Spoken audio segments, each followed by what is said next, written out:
Hello everyone, good evening. This is Dr. Kahn, Executive Plastic Surgery. It's a pleasure to be here and to discuss what is a very important topic, breast implant illness.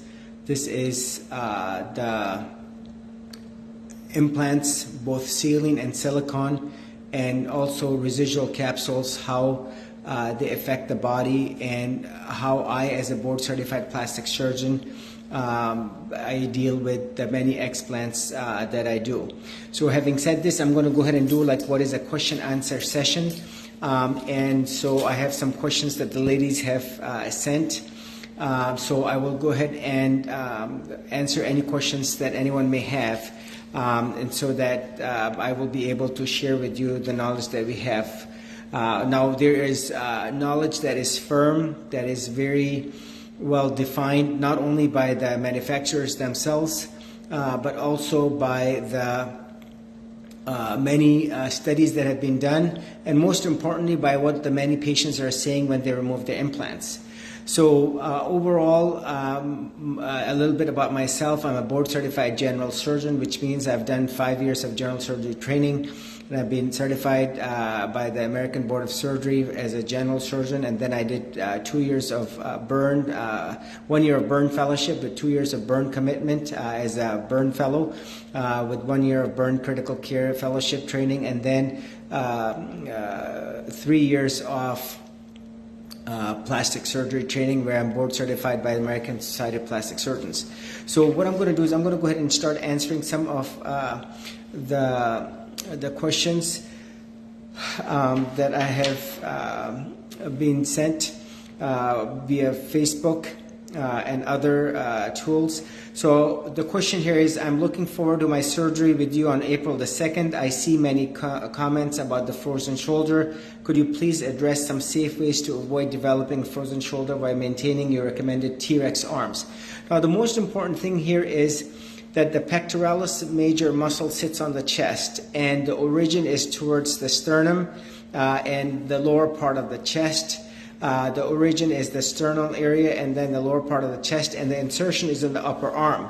Now, as you will see, if someone had the surgery done today, they would be able to move about their hands, type text, they would be able to do their desk job, answer a phone, kind of move about their arms. So truly, I do not want my patients moving their arm or twisting and turning in bed, because that will inevitably, in the vast majority of the cases where the implant is sitting below the muscle, that pectoralis major muscle is then going to get engaged, activated, and then that can cause bleeding, and absolutely is a contraindication. Just like after someone has a rotator cuff tear, they obviously are waiting for the rotator cuff to heal. You don't want to move the arms. Now it's not to that level, but you can certainly do a lot of, quote, mild, gentle activity where you're using your wrist and digits, but you're not moving your elbow away from the chest, because if you do that, then you will engage that pectoralis major muscle underneath which vast majority of the implants are put.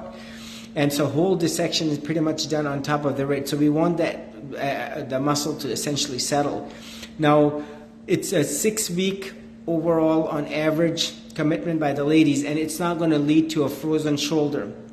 Look at the many patients who have, for example, a partial tear and they have to hold their arm in. They do not get a frozen shoulder, and the patients overall, the vast majority of them do very well. Now, one thing is for sure, when the anterior pec muscle is cut underneath where the implants are put, that muscle gets compromised. So truly it's not used, because anytime the patient will use it, then what you would find is that pec muscle would engage and move the implant around, which would be an awkward feeling for the patient. So now the deltoid muscle that moves the arm sideways when you abduct or move the arm away, or the posterior shoulder muscles, now they are not in unison with the anterior pec muscle, if you will. And the reason behind why the bodybuilders, the female bodybuilders, they get their implants above the muscle, because they do not want to compromise their pec function. Now, going back to the point, the patients will get worsening of shoulder symptoms if they have shoulder pain to begin with. And it is not uncommon to find many ladies with upper neck and back pain, fibromyalgia type symptoms. So the patients truly, as you will see, they will be driving, right, at day 7, 8, 9, once they're off the pain medications, once they are feeling comfortable and confident about driving. So as you can see, you're not truly not using your arms, but you're using it in a way where you're not engaging the pectoralis major muscle. So you'll not be able to reach for the upper counter, for example. You'll not be able to reach for and lift heavy objects and bags because you want to let that pec muscle rest.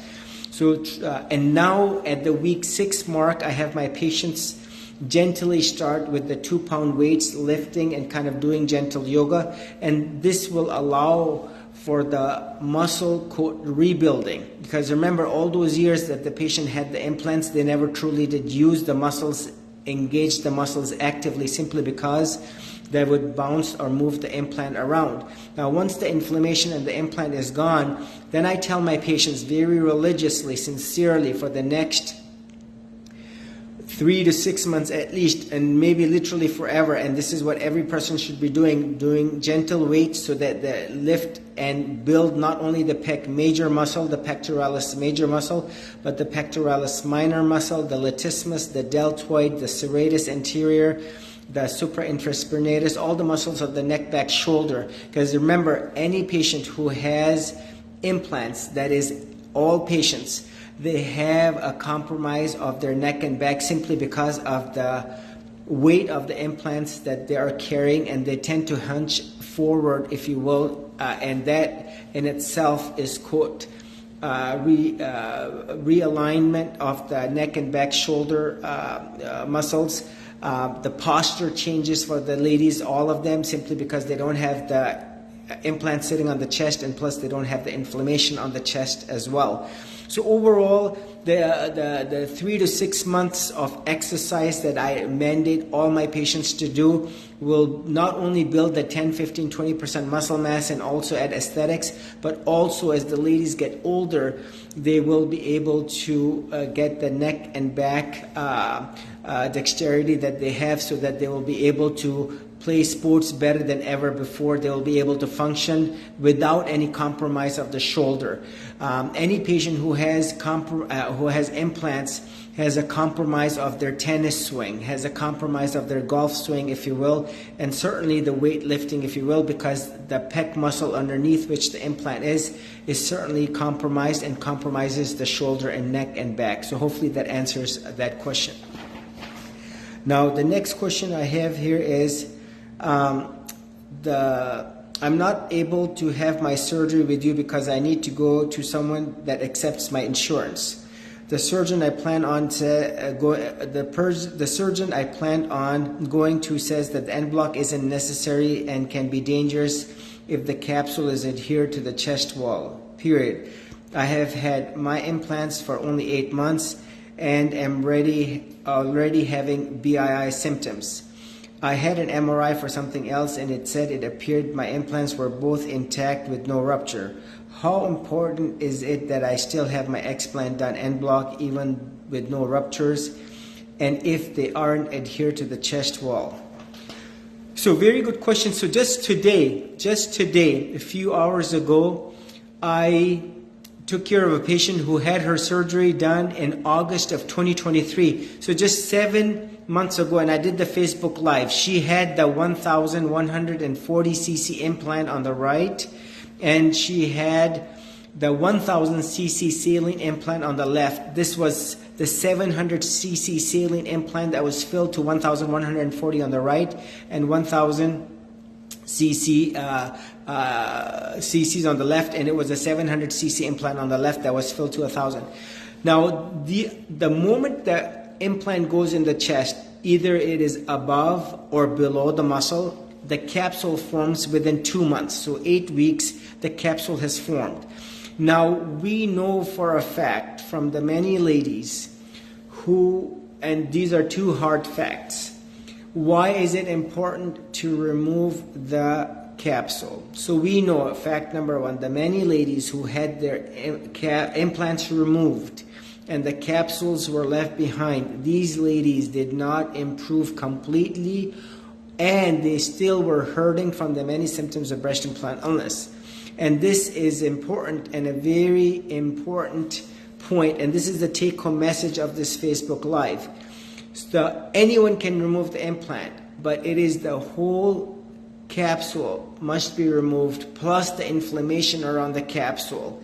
And in this case, where vast majority of the implants are below the muscle, the capsule must be removed completely, sincerely, definitively, because in those many patients where the capsule was removed incompletely, the patients did not recover fully. And we know these because of the many stories that the patients relate to us. So the whole surgery in itself entails two things. Number one, your surgeon must be fully committed to accepting what is breast implant illness, which in reality and real life means that the surgeon is not putting in implants, because you cannot say, I believe in breast implant illness, and then still be putting in implants. Otherwise, you will be causing illness in the patients, right? So, and the second part is that the surgeon must be and is comfortable dissecting that capsule off of the rib, which is indeed what is the hardest part of the case. Now, I will tell you, I just did 2 cases today. Now, the first one was unusually long because of the 1,140 cc on the right and 1,000 cc on the left. But this is a tricky surgery, very involved surgery, and the surgeon has to, from my experience, surgeon has to remove the entire capsule off of the rib, which is the periosteum, which is the layer that directly is adherent to the rib, and has to remove the perichondrial layer, which is the layer of that cartilage, because if you leave that behind, you will inevitably leave that capsule behind. And so the fascia of the serratus anterior muscle has to be removed, the fascia of the pectoralis minor has to be removed, and the fascia of the pectoralis major, the lower part, the under part of the pectoralis major, that fascia has to be removed in order to completely, sincerely remove the whole capsule. Otherwise, the patient is not going to recover. And also, we know from the many pathology specimens that have been processed by the pathologist, we know that the capsule has in it silica, the giant cells that are present. There are non-polarizable material that is consistent with crystals of what is silica are present. Not in all, but in the capsules, and this is quote microscopic, the eyes cannot see. Sometimes there are calcifications. So we know that there is leaching of that silicone from the intact saline implants, from the intact silicone implants, and certainly ruptured implants.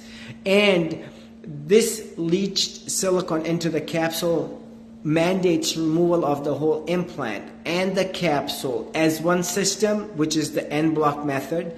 En bloc basically means that the entire implant capsule plus all of that inflamed tissue is removed as one system without a break into that capsule. And that is 100% total capsulectomy. Now, the 100% total capsulectomy is that 100% of that capsule is removed with 0% of that capsule remaining behind, because that is the goal of the surgery. And I will tell you from my experience of having talked to a lot of my other plastic surgery colleagues, most of my plastic surgery friends do not believe in breast implant illness, number one. So if they don't believe in breast implant illness, they're not going to commit to a surgery that is relatively very involved. So you have to be a firm believer.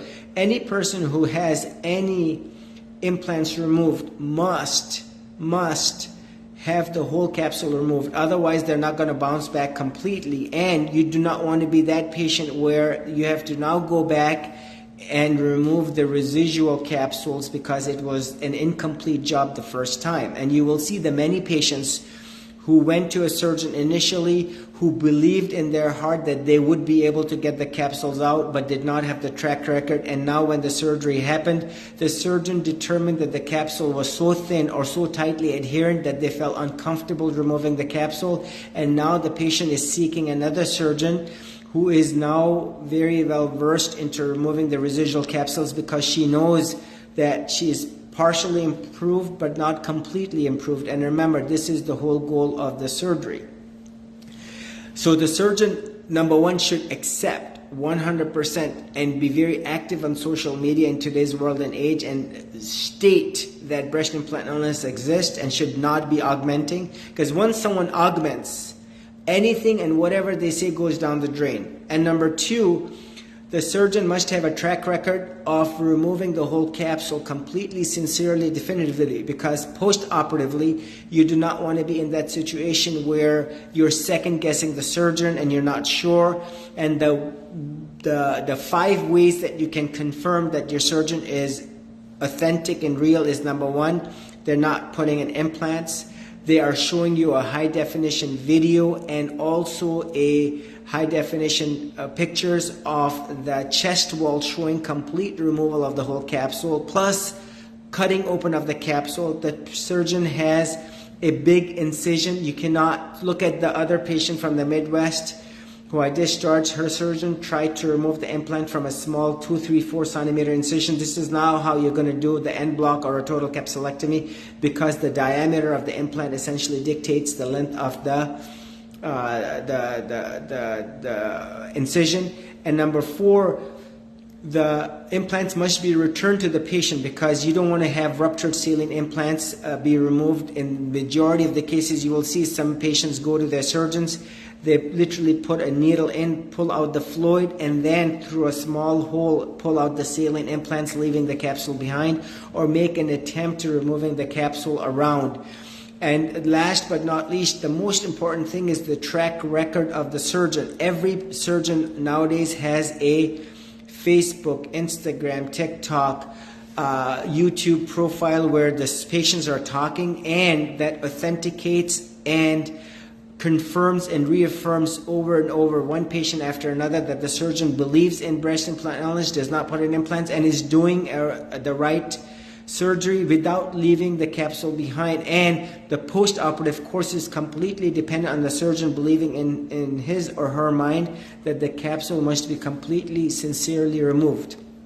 Now, one thing that I want to mention here is that the insurance word is any surgeon who processes any patient through insurance will never, I use the word never, be committing a 4-hour surgery where he or she is only going to get reimbursed $600, $700, $800, $1,000, $1,200, because this is what the insurance companies are paying.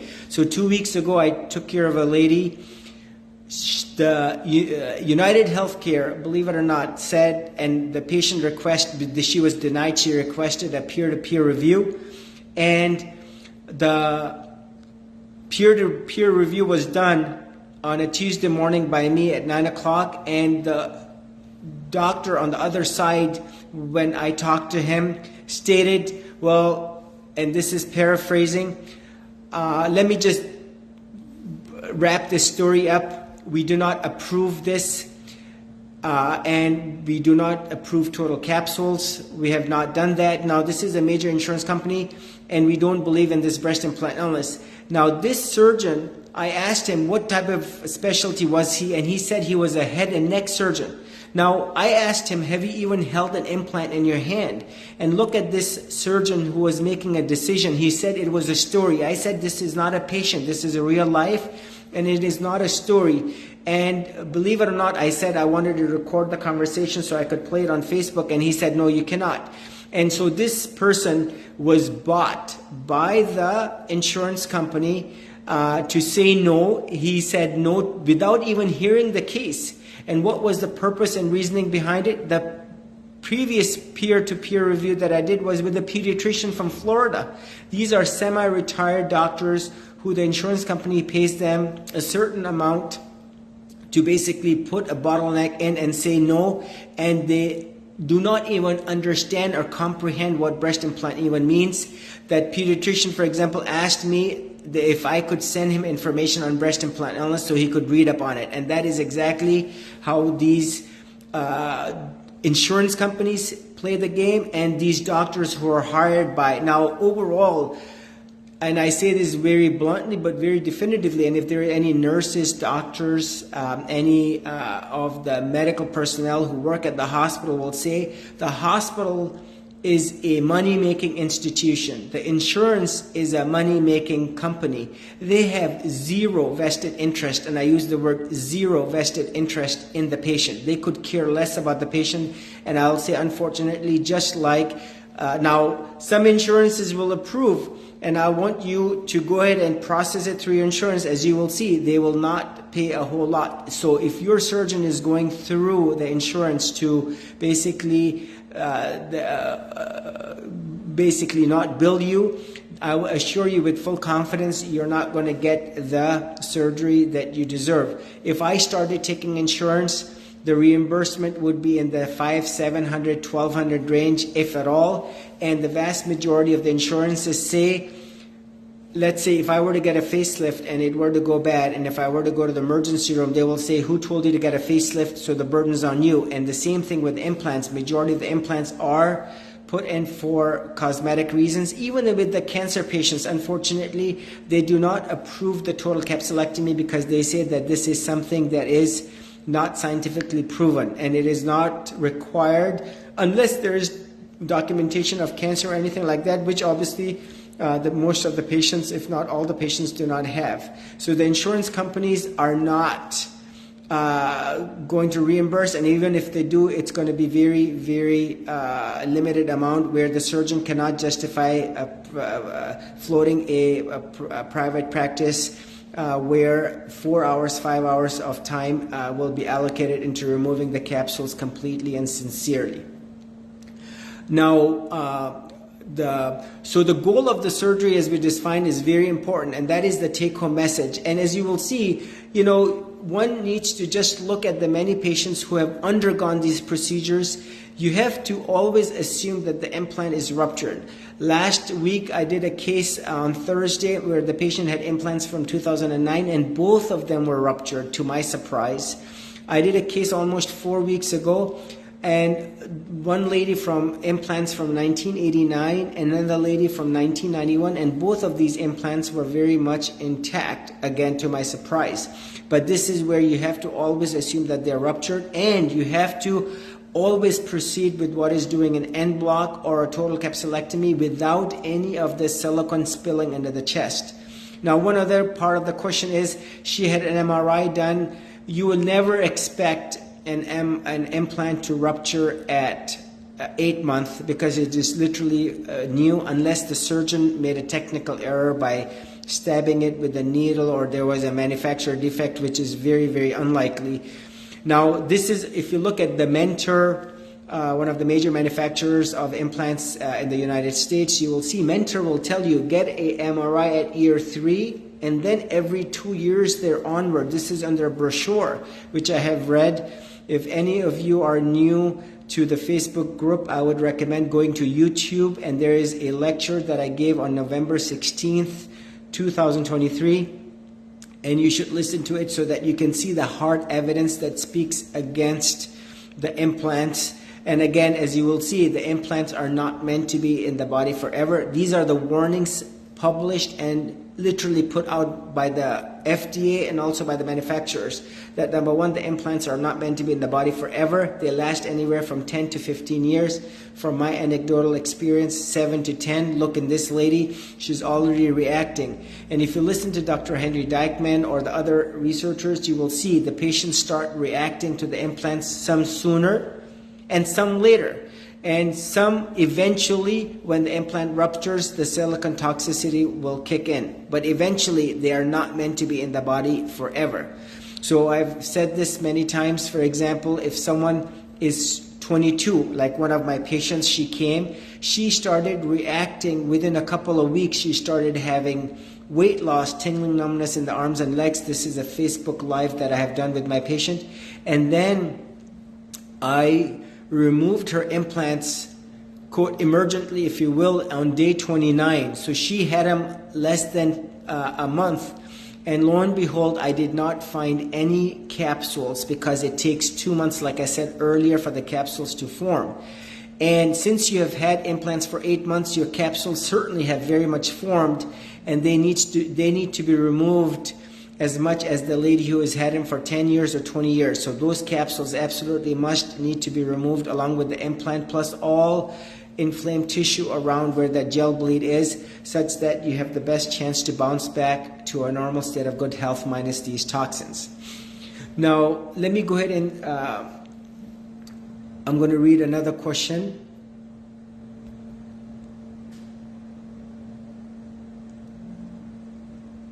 So what about working out? How long do we need to wait after surgery?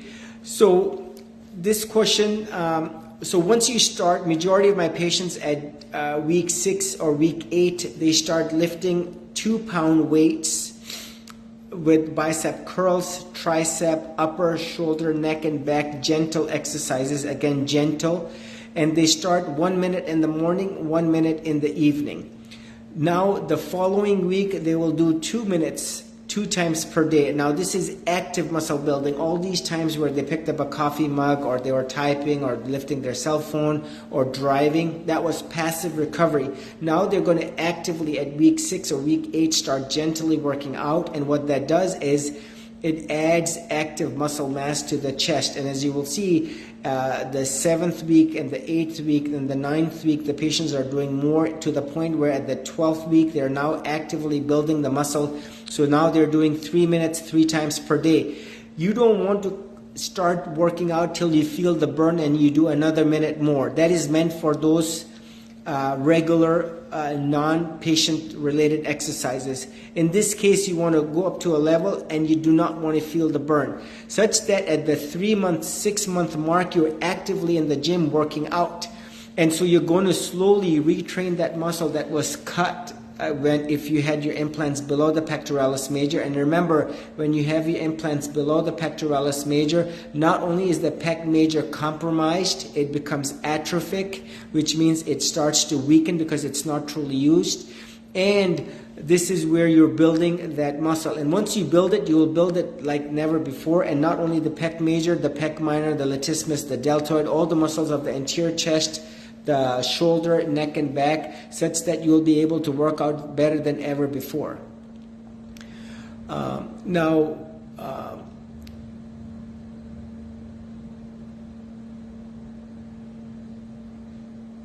me go ahead and let me answer some of these other questions. Do you recommend lymphatic drainage massage? Now, lymphatic drainage massage is meant for those ladies that had breast cancer and they removed the lymph nodes from the armpit, and now the arm swells up because the lymph tissue, the lymph drainage does not occur because the lymph nodes have been removed. So these patients now need a lymph garment, if you will. They need to also go to a lymphedema clinic. They need to get these deep, thick massages, sometimes daily, 2 times per day. Depending on the severity, compression, elevation of the arm, for example. So it's meant for those ladies. Now, vast majority of the patients that come to me, I do not remove lymph nodes. They have not had lymph nodes removed, so the patients do not need lymphatic drainage massage. What they need is a gentle massage to the chest, which helps with the dermal lymphatics. Derm means skin lymphatics. And when you massage the skin, you technically kind of do 3 things. You improve the circulation. You also help calm those nerves down, which were cut by me, and also the inflammation that was present as a direct result of the implants. You stimulate nerves to come towards the incision and also towards the chest. As you will see, most of the ladies have insensate or hypersensitive skin, or very tender, or sometimes no sensation. Once the implant is removed, most of the patients are very pleasantly surprised that they have sensation that comes back to the nipple areola and the area around. And so that massage certainly helps, just like you would massage a newborn. And then the third thing, especially over the incision, the collagen lays down, and when the massage, the collagen lays down in a nice orderly fashion, such that you have a very non-noticeable incision that hides right in the crease.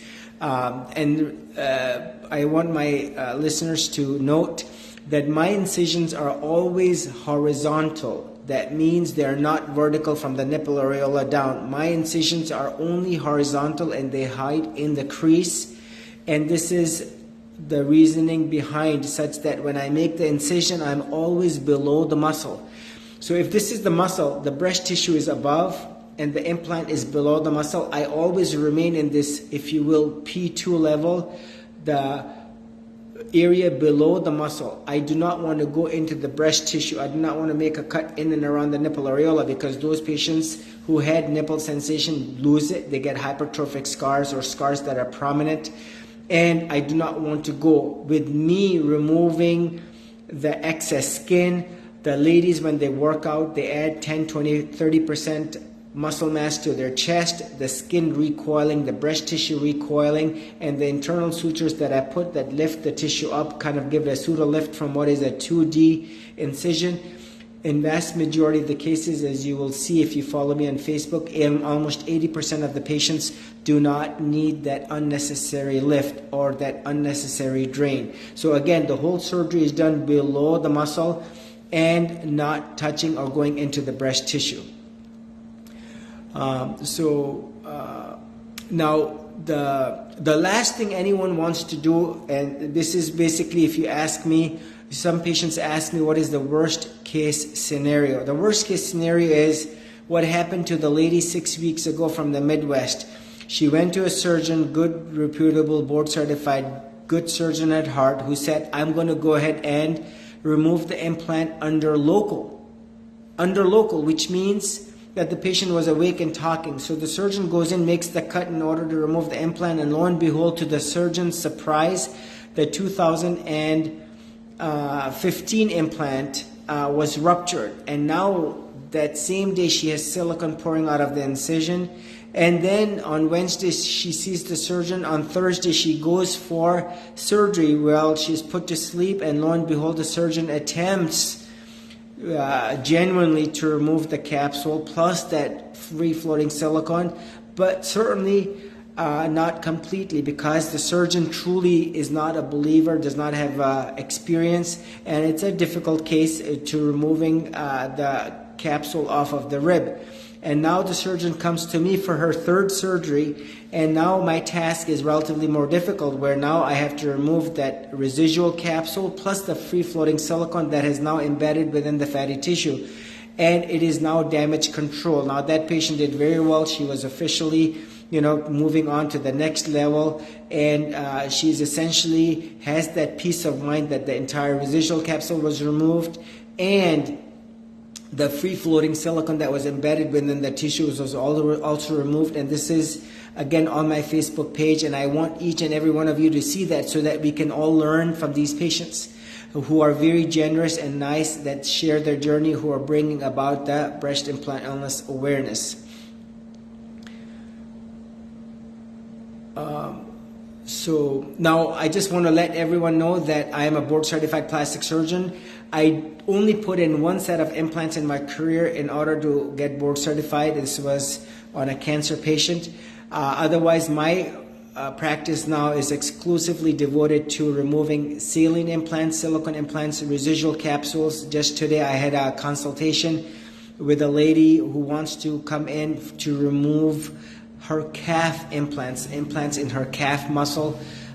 These are primarily bodybuilders who get these calf implants.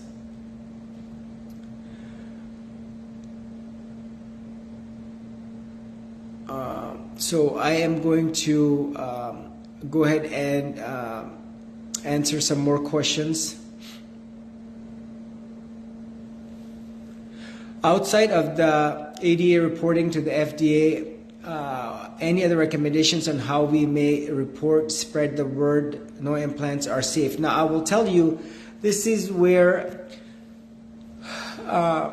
the number one, anyone who is being affected by breast implants needs to bring this to the attention of the FDA. I did call Dr. Corneliuson. She's with the implant subdivision. MD, PhD, OBGYN doctor who I talked to, and I surfaced, this is when the squamous cell cancer alert came out, its association with breast implants, and I asked her, you got 16 patients with squamous cell cancer, and I see that warning that you put out. Are you not aware of the literally millions of ladies who have had breast implant illness? You see the many Facebook posts, literally one from every state Facebook post. are you not following those patients? Well, she said, well, we have not received those complaints. And it is unfortunate. If you look at the newscast from the Austin, Texas, Jenny Lee, this is the reporter, very nice reporter. She put forth the 6-minute segment, and she interviewed me and talked about how the FDA reporting is very inefficient and does not truly surface and alert the FDA about the detrimental effects in the manner that it should. So the point here is the right to the FDA, let them be aware so that there is objective evidence that there are complaints against the implants. There are literally thousands of them, 35,000, 40,000 of them, as you hear, but unfortunately it is not taken seriously, or the FDA is not reacting. My hunch is that more of the social media, Instagram, TikTok, YouTube, Facebook Live, these awarenesses and the patients posting their journeys on social media will allow for not only the FDA, but the manufacturers, but also the many physicians, the plastic surgeons, and the patients, most importantly, to learn. All my patients that come to me because they override what their plastic surgeon told them. They override. I had a patient just today. She came to me from Boston, Massachusetts. This is the #1 city of the world where you have the world's best hospitals confined in Boston, between Harvard, Brigham, and Beth Israel Deaconess, and against the Tufts Medical Center, and phenomenal institutions. And I say this to all the plastic surgeons. We know, look at all these patients. Now, the voices of the patients will eventually be heard. Unfortunately, there are hundreds and thousands of patients who are hurting. Now, this is my practice. As you will see, I had a patient last week from Iran. I have a patient coming to me from Germany next month. I have a phone call to India later tonight around 11 p.m., which is going to be 9 a.m. India time. I have taken care of a patient from New Zealand. I have this year alone. I have taken care of a lady from England. Now, this is just this year alone. And the point I'm trying to make is it's not only a U.S. phenomenon, a Canadian phenomenon, but also an international phenomenon where eventually all ladies will succumb to. So I want each and every single lady who is hurting, who has hurt, talk right about your experience, at least on social media, because the FDA's MedWatch is apparently very inefficient. It is ultimately not translating to. I do not know why the director of the FDA, the implant division, is not taking this role very seriously. She's a lady, a general surgeon from what I understand, who does not understand breast implant illness, or is not trained adequately to understand, or because she's not managing the patients who understand breast implant illness. And I recommend and request the plastic surgeons, the FDA, whoever it may be, come join me in my clinic and spend the week with me, and spend a day with me, and you will hear the patients just like you do on Facebook and TikTok and the many other celebrities who are not coming forth getting explants, so that they can hear firsthand from the patients how they're hurting. So that hopefully answers the question. At least do the FDA part, but also write and talk about it. I will tell you how many ladies have I heard that told me that they read one line or one post, and then all of a sudden alerted them to another group, and now they were doing their homework and overriding what their local plastic surgeon was saying. The lady that came to me, for example, today, she had implants from, I believe, 2004. Had she gone to any board-certified plastic surgeon in the United States or in Europe, unfortunately the answer would have been, let's take these ceiling implants out, and this time around we're going to put silicone implants, because back then silicone implants were banned. And this is certainly a very wrong answer. Now, the next question you have is, can you please explain a double bubble deformity? Now, double bubble means where you have, let me show you. Actually, I'm going to go to my other backup phone, And I have to show you a picture. Double bubble deformity. So what happens is this. As you will see, let me go ahead and, the implant normally, if I may, sits like so. And this crease and the implant are nice and against the skin. Now this is, the implant is a little bit down, but as you will see, what happens is the implant sneaks below because that inframammary ligament that was holding this lower part of the crease, the inframammary crease against the chest wall, has broken, and now the implant slips through. So now you have this one bubble and then a second bubble. So what is a double bubble deformity, if that makes sense? So now this implant has fallen down, so you have one bulge, which is the breast tissue, and then a second bulge, which is the implant. So this is a compromise of the inframammary ligament. So this is a very nice picture again. Double bubble deformity. So the implant has fallen down, and now here is one bubble, and there is a second bubble. So the surgeon needs to take this skin out and cinch this part against the chest wall so that you eliminate this excess skin problem. And so that is how you manage a double bubble deformity, and is a surgical technical error. It can occur. Now bottoming out means what? Bottoming out means where you have, and let me show you, this is again very important phenomenon, where you have the pectoralis major, and I'm going to go ahead and show you. So as you will see, this is the muscle. The insertion of the muscle is in the upper arm. That's why it's past the joint, and when you flex this muscle and you basically move this arm up, that's why you can lift 20 pounds, 200 pounds. So when the surgeons go in, they actually cut the muscle here at the bottom, and then put the 300, 350, 400 cc implant underneath this muscle. So when the surgeon cuts the pec muscle, they cut here, and then they put the implant underneath this muscle.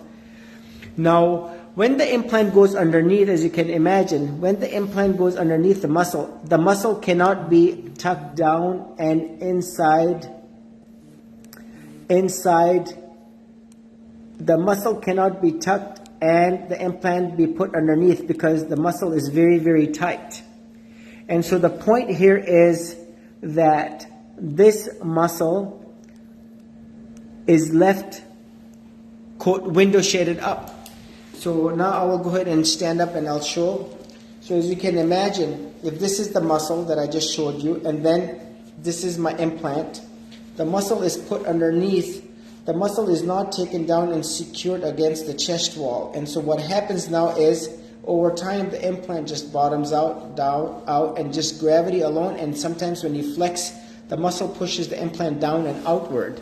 And so this is where, over time, the implant essentially gravitates downward and outward. And you will see, unless the patient has a capsular contracture or mesh put in, what happens is, if the ladies rub their arm against the chest, they're going to see that the implant essentially falls outward, and they rub against, which is now the implant essentially malpositions and bottoms out. So hopefully that answers the question between bottoming out plus the double bubble deformity. Now next question is, I know you don't take insurance, but will you give us the paperwork after surgery? Absolutely. I tell them, you know, if I took insurance, number one, I would sign up for bankruptcy tomorrow. Number two, if I took insurance, I would need at least 10 people just to deal with the insurances, because the insurances, unfortunately, their job is to say no. Remember, they have said no without even opening the charts. They deny cases without, not only mine, but all the other cases. You talk to any doctor, any insurance biller, they will tell you this is, quote, if you ask me, a super corrupt system. This is they decline cases without even opening the chart. And as you will see, it is a money-making institution, an enterprise, be it the hospital or be it the insurance. So you take it upon you to talk to the insurance, and I build this and I tell the patients this is breast implant illness. I document it even though there is no ICD-10 code. Essential surgery, non-cosmetic in nature, desire for removal of bilateral breast implants, medical necessity surgery. If you think about it, this is a very non-cosmetic operation because this is to get your life and health back, to remove these implants and to check for breast implant illness via what is to rule out the BIILC. Now remember, breast implant associated anaplastic large cell lymphoma is very rare of rare. Very up to date. If you look at the literature, there is documentation again that there's only like 1,233 cases reported to date. If you look at worldwide so far. Now, this is underreported, also acknowledged by the plastic surgeons and the FDA, simply because no one is checking on the capsules and not doing the CD30 stain. Anytime any explant is done, the capsule must be completely, sincerely, definitively removed and then sent to pathology to rule out the BILCL, squamous cell cancer, breast cancer, anything like that, anything abnormal, because we don't want to find out later on we wish we had processed. No one can tell by looking at the capsule with their eye that this is healthy or not healthy, or it looks pathologic or not.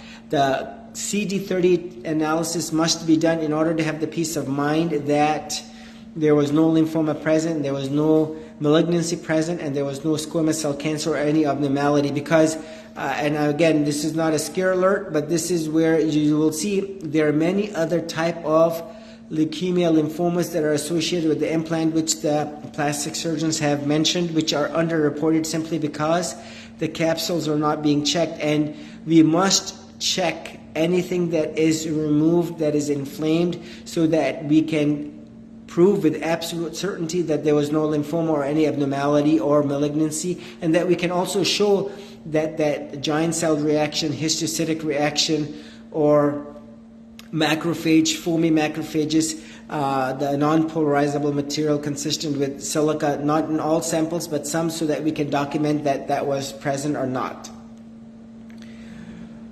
So will you or your team at least be able to submit a now I tell my patients, we submit or you submit the pre-authorization, always important. The case that is done should always get a pre-authorization, because the insurance companies will decline simply because if you don't get any authorization, simply because they're looking for every way. I once did a lady, she had bilateral carpal tunnel syndrome. I did the right side, I got pre-authorization, and we did the surgery. On the left side, we have EMG evidence, history and physical exam documentation. Because I didn't get a pre-approval, they declined the case. They said, we didn't get a pre-approval from you, so we're going to decline the other case, even though she met criteria for carpal tunnel surgery clearly. Again, the insurance company is clearly looking out for themselves only.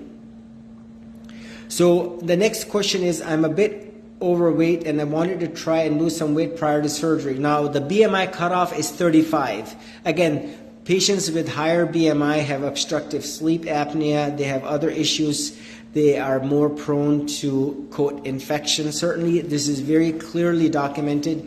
Any patient with above BMI of 35 will have a higher rate of obstructive sleep apnea, wound compromise, wound healing, infection, among others. So you want to certainly lose your weight, otherwise you will be done at the hospital, so that once your surgery is done, we don't want to have breathing issues where obstructive sleep apnea or any apneic episodes will be a contraindication to be discharged to home. Is it necessary to lose weight and be in better shape prior to surgery? I will tell you, you have to be optimized and ready and be ready for surgery, which means you need to have a normal thyroid level. If your A1C is high, it needs to be brought down to around 7. If you have any abnormalities that can be fixed, need to be addressed definitively. So if I do the surgery first and then lose the weight, will that make my breasts and the breast tissue more saggy? Absolutely. As you can see, those patients that have lost significant weight They not only need a breast lift, they need a tummy tuck, arm lift, thigh lift, and the circumferential tummy tuck, so that they remove all of that excess skin.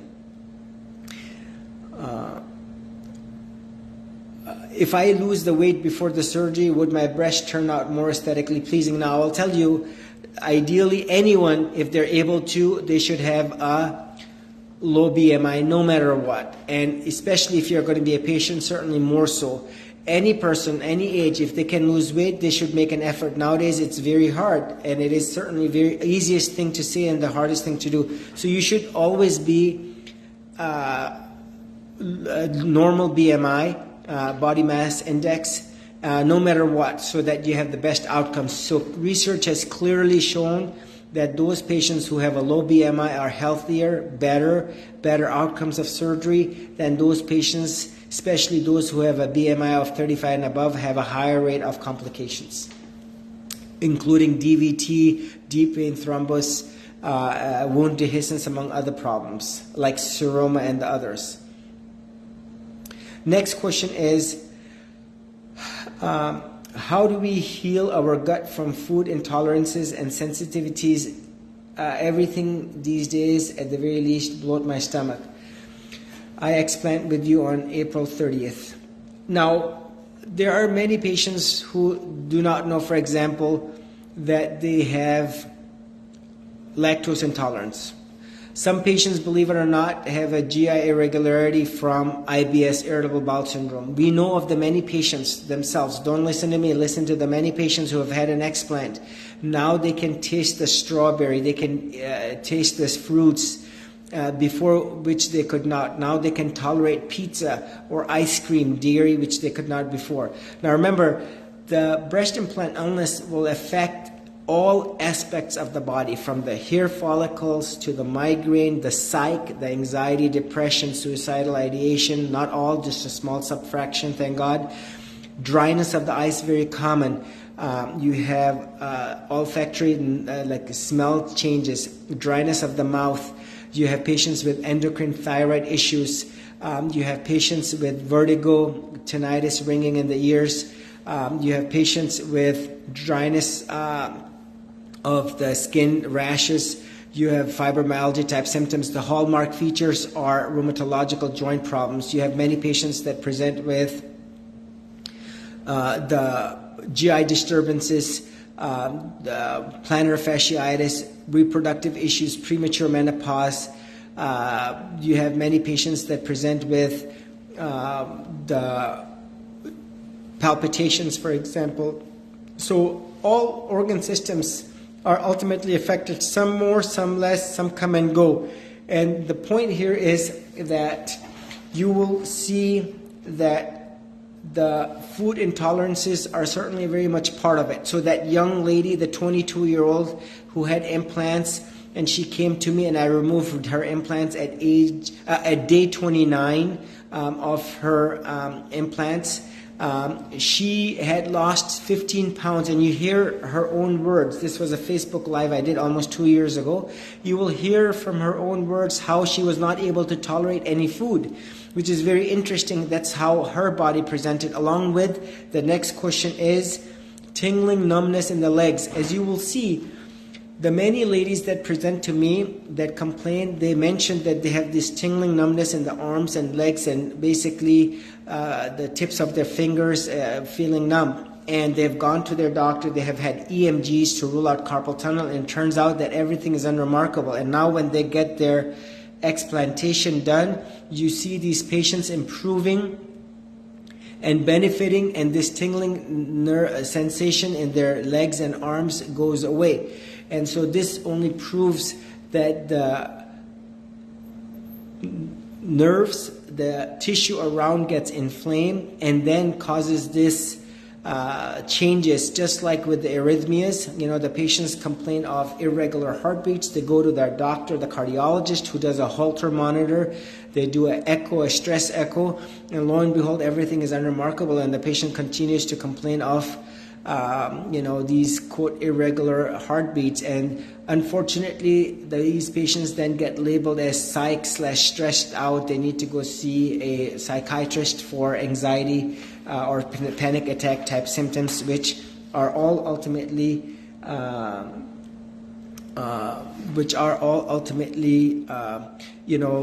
implant related problems.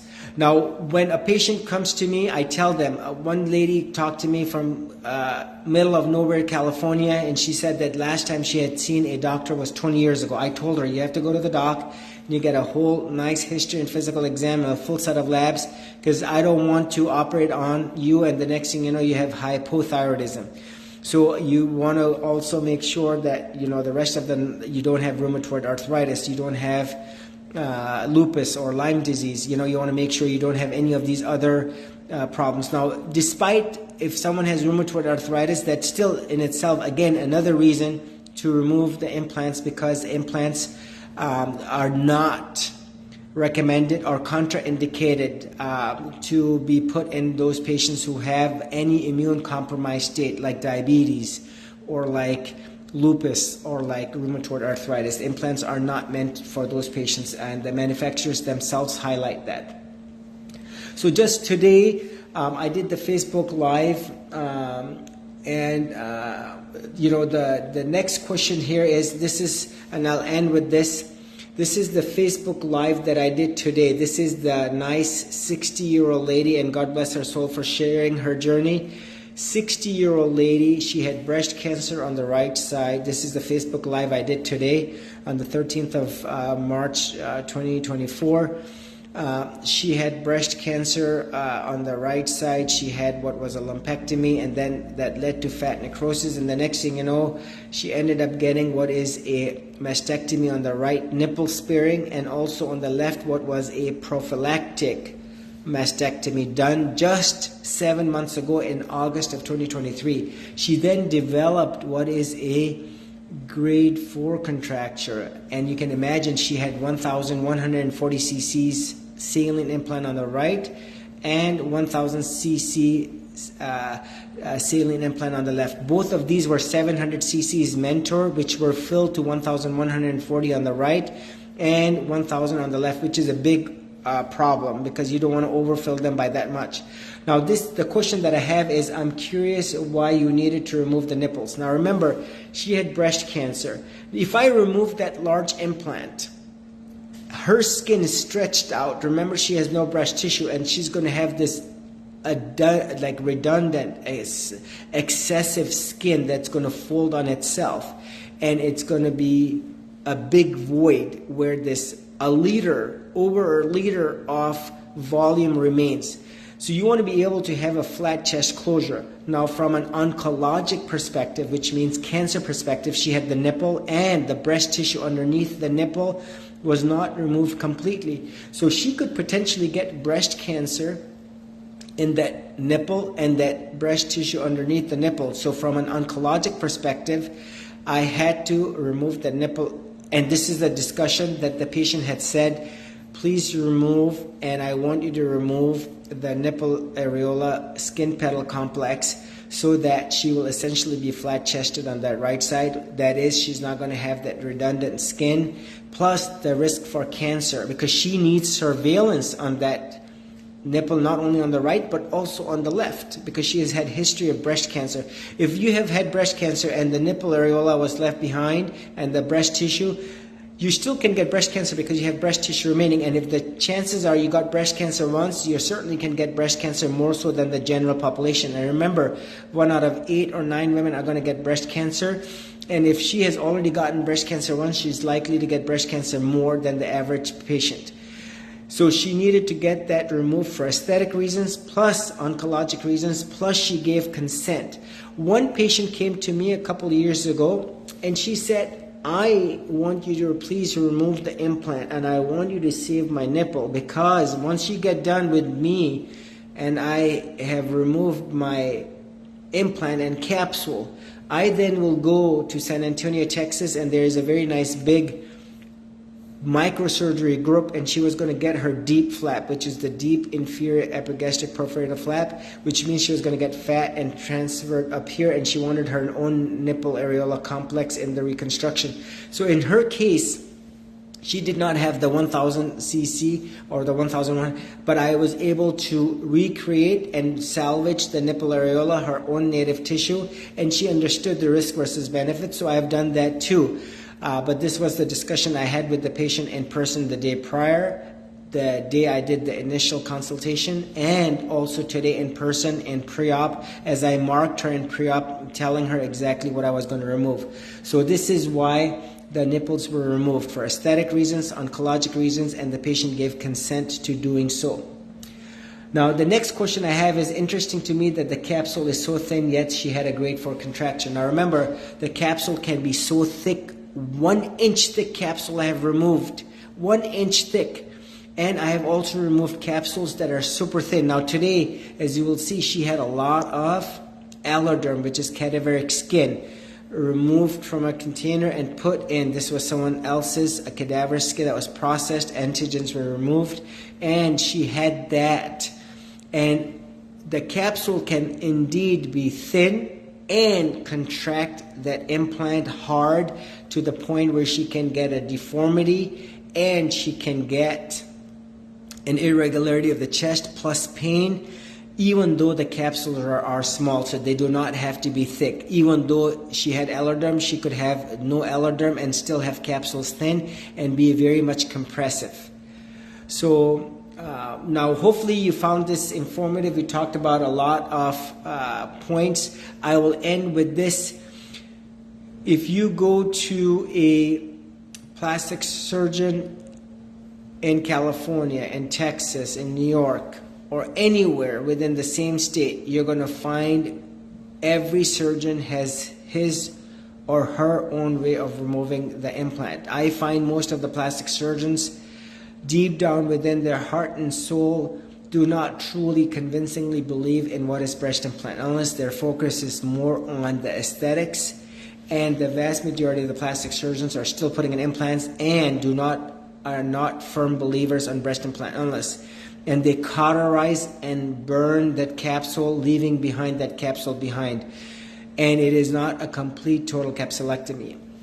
I find that the patients need to do their homework, their research. They need to talk to their surgeon directly, not to their physician assistant or nurse practitioner, not to their secretary up in the front desk who may be the nicest person. You have to talk to the surgeon directly and ask the questions assertively.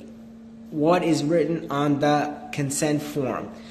Total 100% capsulectomy en bloc fashion, or 100% total capsulectomy with 0% of the capsule remaining behind is the bond you need to have on paper. You need to have an operative note that says that it was done. You need to have pictures and videos that says it was done. You need to have a track record of that surgeon that shows that he has done and that the patients are ultimately happy. There should be a platform such as this where my previous patients are talking to the prospective patients and reaffirming, yes, he does remove. And it is good and is healthy and is nice that the surgeon believes. Just the fact the surgeon is not putting in implants purposefully, deliberately, and he or she is a board-certified plastic surgeon authenticates that the surgeon is doing well. Because the time it takes for me to remove one implant, which is almost 4 hours, I could have easily put in 2, easily 3 implants in the same period of time, because it takes an hour or less in order to put in implants. This is how fast the operation is, and it is a much easier operation to put in implants than to take them out. And your surgeon must be talking about them. And I do it in the manner that I do consistently, such that, and I'll end with this. Number one, the implants are always returned to the patient so that the patient can have visual/psychological closure that these were removed and these match the card that they had when they initially got them in. Number two, the twilight sedation, deep sedation, where to date not a single patient has had any recollection. Number three, no drains, no lift. Number five, the high definition pictures and videos are done such that the patients know what was done, and the chest video shows complete removal of the whole implant capsule and that cutting open of the capsule. Number six, the patients know that the surgeon will, no matter what, do the same surgery, even if that patient is 22, or the patient I did a couple of days ago with severe COPD, with emphysema, or another patient with open heart surgery, such that the patient is not compromised in her care simply because of the comorbidities that she has, such that all patients get the complete capsule removal, and preferably done in an en bloc or a 100% total capsulectomy, and that there is no compromise in the total capsule removal. And then the cultures are done for aerobic, anaerobic, and fungal, and then next, last but not least, the pathology specimens, the capsules are sent to pathology to rule out the BIILC, CD30 analysis, rule out lymphoma, rule out malignancy in all the patients. Even that patient from Iran, I made sure that her samples were going to go, and that she was going to get tested, so that when she looks back, she knows with certainty and absolute confidence that she did not have the lymphoma, squamous cell, or any other malignancy that was present. So hopefully you found this informative, and again, what I'm going to do is I'm going to go ahead and bring, now the next time I do, I'm going to go ahead and bring one of my other patients on as a guest, so that we can hear her journey and what and how she went through. I find it very informative for myself too, to see what the patients are thinking, what was going through her mind, so we can answer any of the listeners, the significant others. I welcome not only the patients, but the prospective patients, the significant others, to ask questions, so that, again, this is part of that informed consent. If everyone knew who got implants what the detrimental effects of the implants were, I assure you with full confidence, who would want to get implants that cause BILCL? Again, a very, very low number, but still, you never know who's going to get it.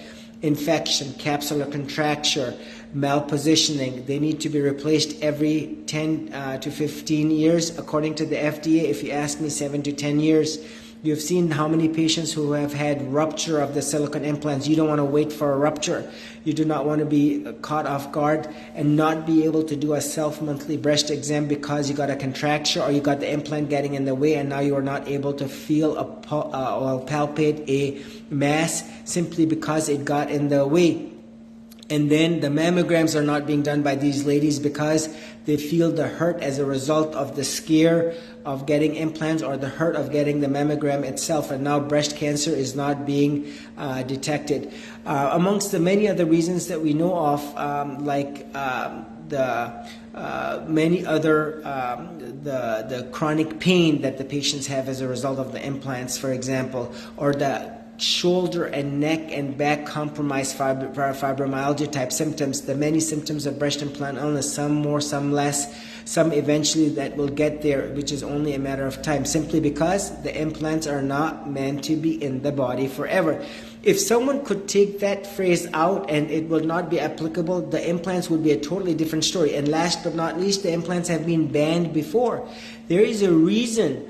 There is a reason why they have been banned, because they have been bad. They are bad. They have been proven bad. And saline implants cause the same hurt as silicone implants, and the saline implants should have been banned when the silicone implants were banned, because they cause the same, quote, destruction as the silicone implants. And hopefully this time around, when the FDA bans these implants, they will ban the saline implants as well. Thank you very much again for watching. Please share with your friends. Please share with everyone, and it was a pleasure to discuss what is a real topic, a real disease with a real solution. And thank you again. God bless everyone. Bye-bye.